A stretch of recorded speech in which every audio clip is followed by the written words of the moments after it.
The final party. They called it the Eternal New Year's Eve, an exclusive, secretive party that took place once every decade in the heart of the city. Invitations were whispered about but never shown, and those lucky enough to attend came back changed. Some claimed it was the greatest night of their lives. Others were never heard from again. I wasn't supposed to be there.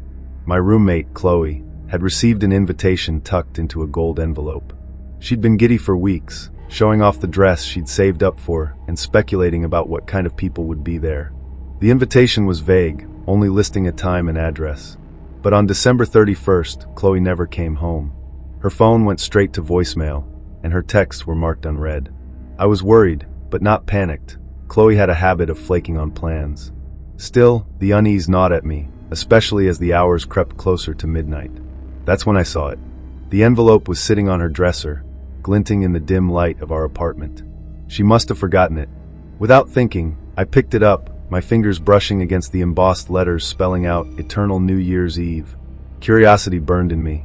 Chloe might already be there, I reasoned, and if not, I could always leave. So I threw on my best dress, slipped the invitation into my pocket, and hailed a cab. The address led to a grand, crumbling mansion on the edge of the city. The kind of place you'd expect in a ghost story, its windows dark and empty, ivy curling up the sides like veins. But the sound of music drifted from inside, a low, jazzy melody that made the air hum. Two figures in black suits stood at the door, their faces obscured by masks of grinning gold. "Invitation," one of them said. I handed it over, my heart pounding. The man examined it briefly before stepping aside, gesturing for me to enter. The moment I crossed the threshold, the world changed. The mansion's interior was stunning, all polished marble and glittering chandeliers. A massive crowd filled the ballroom, dressed in gowns and suits that ranged from vintage to avant-garde. Everyone wore masks, some simple, others elaborate, adorned with feathers and jewels. No one acknowledged me directly, but the energy in the room was intoxicating. Laughter and chatter mixed with the music, creating a symphony of life. It felt surreal, like stepping into another era. I wandered through the crowd, searching for Chloe. The people were strange, beautiful, but almost too perfect, their movements fluid, their smiles frozen. A man in a sleek black suit approached me, his mask resembling a fox. "First time?" he asked, his voice smooth and familiar, though I couldn't place it. "Yeah," I said nervously. "I'm looking for someone, Chloe. She was supposed to be here." The man's smile widened. "Everyone finds who they're looking for here," he said cryptically. Before I could ask what he meant, he slipped into the crowd and vanished. Midnight was fast approaching, and the party seemed to intensify. The music grew louder, the dancers more frantic, their movements almost feverish. The air was thick with heat and something else, something electric and primal. That's when I saw her. Chloe stood at the edge of the dance floor, her back to me. Relief flooded through me as I pushed through the crowd to reach her. "Chloe!" I called, grabbing her arm. She turned, and my breath caught. It was Chloe, but not Chloe. Her skin was too pale, her eyes too dark, like black holes swallowing light. She smiled, but it wasn't her smile. It was too wide, too sharp. "You made it," she said, her voice echoing unnaturally. "What's going on? Are you okay?" I asked, my voice trembling. Instead of answering, she grabbed my hand and pulled me onto the dance floor. The moment our hands touched, the world shifted again. The music grew distorted, the laughter turning into an eerie, hollow sound. The dancers around us moved faster, their bodies jerking unnaturally, their masks melting into their faces. The air grew heavy, the walls of the mansion seeming to pulse like a living thing. I tried to pull away, but Chloe's grip was unrelenting. "You can't leave," she whispered, her voice layered with others, overlapping and unnatural. "What do you mean?" I cried, panic rising in my chest. "You came here. You accepted the invitation," she said, her black eyes boring into mine. "Now you're part of the party." I looked around, and for the first time, I noticed the faces beneath the masks. They weren't faces at all. They were hollow, shifting voids, black and endless. The clock struck midnight. The music stopped abruptly, and everyone froze. The silence was deafening, oppressive, as all eyes turned to me. "Welcome to eternity," Chloe said, her smile splitting her face open like a cracked porcelain doll. The crowd descended. I don't remember much after that. Only flashes of light, the sound of laughter turning to screams, and the sensation of being pulled apart, my very essence unraveling. When I woke up, I was back in my apartment. It was January 1st. Chloe's room was empty, her belongings gone, as if she'd never existed. But every night since, I hear the music, the low, jazzy melody drifting through the walls. And when I look in the mirror, I see the faint outline of a mask etched into my skin.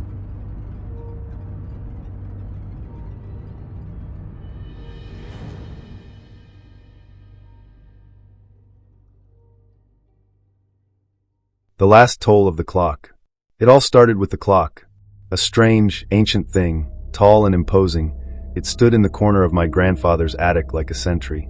I'd never noticed it before, not during the countless summers the first spent at his house as a kid, nor during the quiet winter visits when snow blanketed the world outside. But this New Year's Eve was different. I'd inherited the house after my grandfather passed away in October. Alone, with no plans or close family, I decided to spend the holiday cleaning out the attic. It felt like a productive way to close out the year, and maybe I'd uncover something worth keeping. The clock was the first thing I saw when I pulled the attic door open. Its dark wood casing was intricately carved, the designs twisting and curling like ivy, though the patterns felt oddly wrong. Uneven, almost alive. Its face was cracked, the glass cloudy, but the clock hands were clear, stuck at 11:55. As I approached, I noticed something else. It was ticking. That didn't make sense. The clock had to be ancient, probably untouched for decades. Yet its steady tick, tick, tick echoed through the attic. I brushed it off as a quirk of old machinery. Maybe it had some wind-up mechanism still running. Either way, it wasn't my priority. I spent hours sorting through boxes of old photographs, books, and knickknacks, occasionally glancing at the clock. The hands never moved, yet the ticking continued. By 10:30, the temperature in the attic had dropped noticeably. My breath fogged in front of me as I worked. It was odd. The house's heating system was working fine downstairs. I thought about heading to bed, but decided to push through a little longer. At 11 o'clock, the first strange thing happened. I was rummaging through a box of papers when I felt it, a sharp, electric jolt of cold on my neck, like icy fingers brushing my skin. I spun around, heart racing, but there was nothing there. The clock, though, seemed closer. That was impossible. It had been across the attic when I arrived. I told myself I must have misremembered its position and went back to the box, trying to shake the feeling of being watched. The second incident came at 11:30. The floorboards groaned behind me, heavy and deliberate, like someone stepping across the attic. My chest tightened as I turned slowly. Again, nothing. But this time, the clock wasn't just closer. It was right there, only a few feet away. Its face, once cloudy, was clear now. The hands were still frozen at 11:55, but the carvings on its wood seemed to writhe, the ivy-like patterns twisting as though alive. I should have left. I should have run down the stairs and driven away, but something about the clock held me there, paralyzing me with a mix of fear and fascination. At 11:45, the ticking changed. It grew louder, sharper, each tick a piercing crack that reverberated through the attic. The room seemed to pulse with it, the air thickening until it was hard to breathe. Then came the whispering. It started as a low murmur, indistinct and distant, like voices carried on the wind. But it grew louder, more insistent, the words incomprehensible but filled with urgency. And then I understood. 5 minutes. 5 minutes. 5 minutes. The whispers chanted in unison, a chorus of voices overlapping in a cacophony of dread. I stumbled back, tripping over a box and falling to the floor. My flashlight rolled away, plunging the attic into darkness save for the faint glow emanating from the clock. At 11:50, the hands moved. They hadn't moved all night, but now they began their slow crawl toward midnight. The whispering grew frantic. Time to pay. Time to pay. Time to pay. I scrambled to my feet, heart hammering, and ran for the door. But as I reached it, the air seemed to thicken, turning solid. I pushed and clawed at the invisible barrier, but it was like trying to force my way through stone. The clock struck 11:55. A deafening bong echoed through the attic, shaking the walls and rattling the boxes. The clock began to change. Its wood grew darker, almost black, and the carvings twisted violently, forming grotesque faces, screaming, writhing, their eyes hollow and hungry. The whispers turned to screams. I stumbled back, pressing myself against the wall, as the air in the room seemed to shatter like glass.